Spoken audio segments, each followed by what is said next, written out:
Good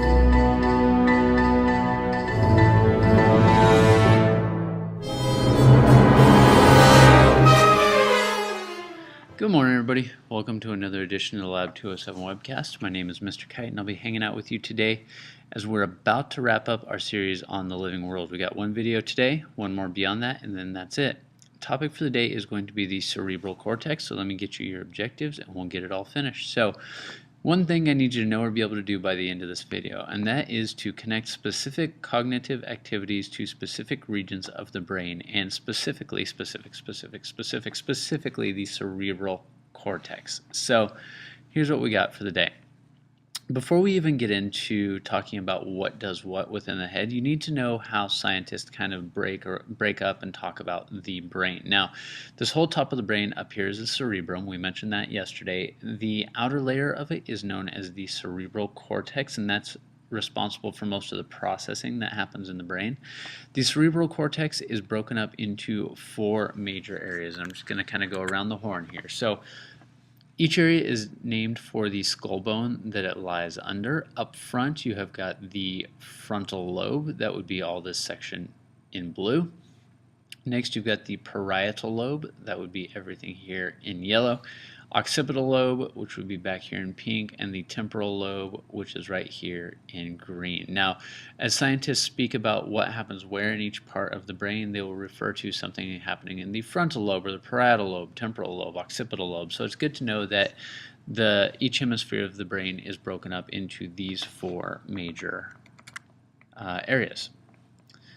So as far as specific things go, sorry, I just realized that this picture was kind of grainy and pixely, but I'm going to go through some specific functions and we're going to talk about how the brain does what. So the first major function that is being utilized by my brain right now is the ability to have language and speech. And it's really interesting. A lot of what we know about the brain has actually come from people who have had brain injuries. So if there's one specific area of the brain that is injured and it led to a dysfunction in a specific action or activity, scientists were able to infer that, well, that part of the brain is probably related to that activity. Now, that was before the days of MRI and other brain imaging technologies. Now, scientists can just put somebody into an imager and have them do an activity and see which part of the brain's lighting up. But they weren't able to do that back in the day. So 2 major areas of the brain are responsible for language and speech. There's Broca's area and Wernicke's area.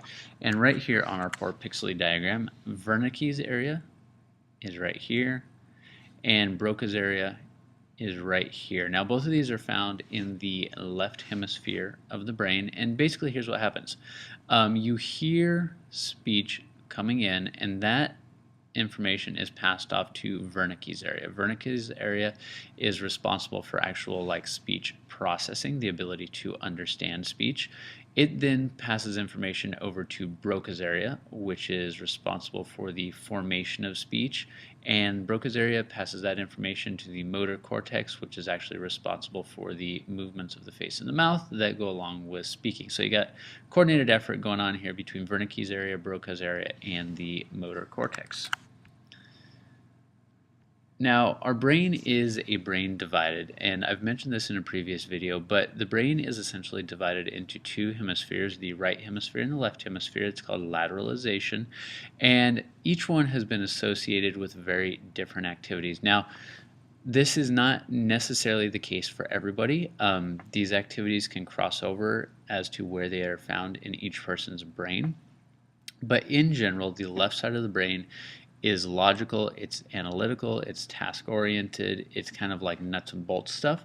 The right-hand side is the spatial area, facial recognition, arts, creativity, things like that. Now, for the most part, the left side of the body, or the left side of the brain, controls the right side of the body, and vice versa. And handedness has been associated with speech. So what I mean by that is that if somebody is right-handed, 90% of people who are right-handed, their speech areas of the brain light up in the left hemisphere. Now, people who are left-handed, this might not be the case. In some cases, people who are left-handed, they may have some speech recognition showing up in the right hemisphere. So the, I guess, placement of specific functions within the brain is not necessarily set in stone and the exact same for everybody.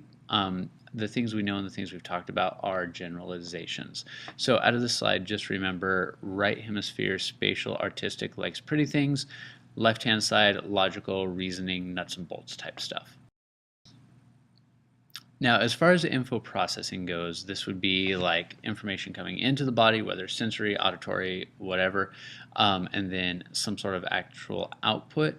Integration is key. Different parts of the brain have to be able to talk to each other. Now, in general, there are certain areas of the brain that receive information. That information is then processed in the cortex, and a lot of the output goes through areas 3 and 9. You can see there on the diagram. Area 9 is somatosensory, so it picks up information from the somatic senses. That's going to be touch and pain and things like that.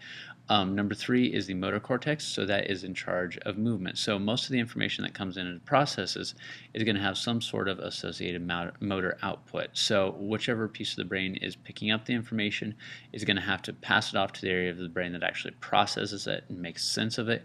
Once it's processed and made sense of, it's going to have to be passed to another brain that actually, or another part of the brain that actually puts together the appropriate response. Once the appropriate response has been put together, that's passed off to section number 3 there in yellow, and the response actually goes out to the rest of the body. So thinking and coordination and everything that goes on in our heads is a very complex and coordinated effort. Now the frontal lobe, that is the very front part of your brain up here, is associated with decision making and emotional response. And there's a famous guy whose unfortunate injury went a long way in helping us to understand the frontal lobe. There was a gentleman by the name of Phineas Gage. He was a railroad worker, and a terrible explosion drove a railroad spike up behind his left eye, through his frontal lobe, and out the top of his head. The spike was about 3 centimeters around, so that is a little bit bigger than an inch in diameter, and it destroyed most of, or a good portion of, his frontal lobe. Now, interesting thing is, he recovered, but when he recovered, he was very different. His behavior became very erratic. His emotions weren't quite right, but he still had like his memory and reasoning capabilities. So out of this injury and further support through people who have had tumors in the frontal lobe, or back in the day, a psychological treatment to help behavior disorders was a lobotomy, where they actually take out part of the frontal lobe or disconnect it from the limbic system. Through those things, scientists have learned that the frontal lobe is responsible for decision-making and emotional responses.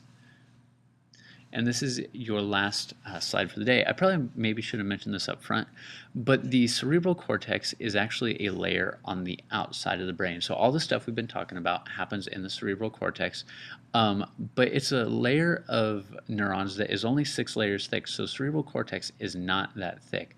Where it gets its power is in being folded up and convoluted, which gives it a tremendous amount of surface area. Cerebral cortex has a surface area of roughly 1,000 square centimeters. So folding it up, you get a lot of area for processing, but it's essentially 6 layers of neurons that are layered on top of each other and then wrapped around the rest of the brain. So that's it. Cerebral cortex, pretty quick general overview of a very complex part of the brain that is responsible for making a lot of what vertebrates do unique to vertebrates. I hope that was helpful for you. Thank you for joining us on the Lab 207. My name is Mr. Kite, and we'll see you again.